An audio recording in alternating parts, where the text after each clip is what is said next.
Jamais sans la grâce, une dévotion matinale proposée par l'Église évangélique de la grâce en collaboration avec l'Institut théologie de Cotonou.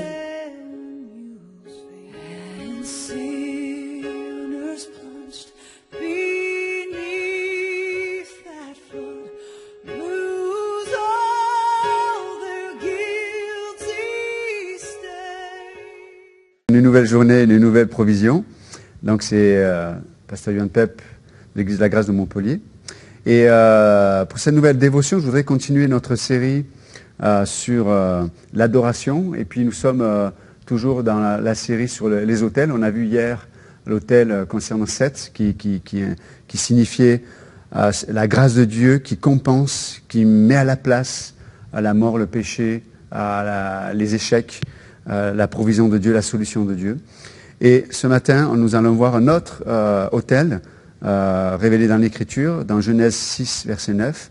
C'est l'autel que Noé a élevé après que l'arche soit arrivée sur la terre sèche, après le déluge. Mais juste avant, nous allons prier ensemble. Notre Dieu, nous te remettons cette journée, puisse la bénir et que ton nom soit élevé, glorifié dans nos cœurs, dans nos pensées, à nos confessions aussi, et nos décisions. Dans ton nom précieux, Jésus, nous prions. Amen. Et donc, je voudrais que tu puisses tourner avec moi dans ce passage, dans Genèse 6, 9. En tout cas, tu pourras le regarder. Et Noé était un homme donc juste et intègre en son temps. Noé marchait avec Dieu. Genèse 6, 9. Et dans Genèse 8, 20 à 22, on voit que Noé bâtit un autel à l'Éternel. Et on pourrait se dire, mais quelle est la signification de cet autel ? C'est intéressant parce que cet autel, l'autel que Noé a érigé, c'est vraiment l'image d'un autel des nouveaux commencements. C'est l'autel des nouveaux commencements. Et en quoi c'est un nouveau commencement ? C'est que c'est suite au déluge où Dieu a jugé l'humanité qui s'était corrompue, parce que derrière cela, le diable voulait corrompre toute la race humaine pour pas que Jésus-Christ puisse arriver. Mais Dieu avait toujours un reste. Dieu a toujours un reste. Dieu a toujours une solution qui est cachée au regard de l'homme, qui est cachée au regard du diable.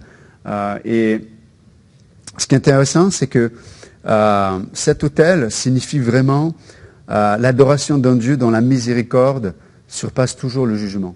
La miséricorde surpasse ou triomphe, dit l'Écriture, du jugement. Et c'est ça l'autel des nouveaux commencements. Il y a des domaines de nos vies où il y a eu des échecs, il y a eu peut-être des mauvaises décisions, où on a été trahi, on a été victime nous-mêmes, dans des relations, peut-être on s'était engagé de tous nos cœurs, de toutes nos pensées, dans des domaines, dans l'Église, et puis on n'a pas été reconnu. En tout cas, voilà, il y a tellement de choses où on a pris des décisions pour Dieu, où il y avait une implication vraiment des sacrifices et peut-être la récompense qu'on attendait inconsciemment n'est pas arrivée. Et voilà, on a pu être en colère, amer et s'éloigner de Dieu. Mais là, il est dit que le jugement est tombé. Le jugement est tombé. Et on sait que le jugement est tombé sur Jésus-Christ et que du coup, la miséricorde, on sait que la miséricorde, ça signifie quoi ? Que Dieu ne nous donne pas ce qu'on mérite. Peut-être on mériterait de continuer dans une condition. On mériterait d'être rejeté. On mériterait de ne pas pouvoir revenir dans le plan de Dieu. On mériterait d'être éloigné de Dieu. On mériterait une certaine punition. Mais il est dit que le jugement est tombé sur le Fils. Et peut-être pratiquement on peut avoir les conséquences de certaines choses. Mais il est dit qu'en tout cas dans notre relation avec Dieu, la miséricorde triomphe du jugement. Dans l'Église, la miséricorde devrait triompher du jugement pour de nouveaux commencements. Et donc, c'est vraiment extrêmement important de comprendre que Dieu, c'est les voies de Dieu, comme dit Ésaïe 55, mes voies ne sont pas vos voies et mes pensées ne sont pas vos pensées. C'est pas dans la pensée de l'homme la miséricorde. C'est pas dans la pensée de l'homme, mais pourtant c'est la pensée de Dieu. Et là on voit pour l'humanité que Dieu a triomphé du jugement par la miséricorde. C'est ce que Dieu veut pour toi aujourd'hui, ce que Dieu veut pour moi, c'est que Dieu veut un nouveau recommencement, mais ce nouveau commencement passe toujours par cette miséricorde qui triomphe du jugement.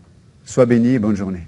C'est tout le temps que nous avons. Si vous avez aimé cette dévotion, parlez-en à vos amis. Parlez-leur du message de la grâce et de ce qu'il fait en vous. Pour un sujet de prière, une question ou plus d'informations, contactez-nous. Téléphone 64 88 35 87 ou 96 42 69 05 ou par WhatsApp au 94 75 80 20.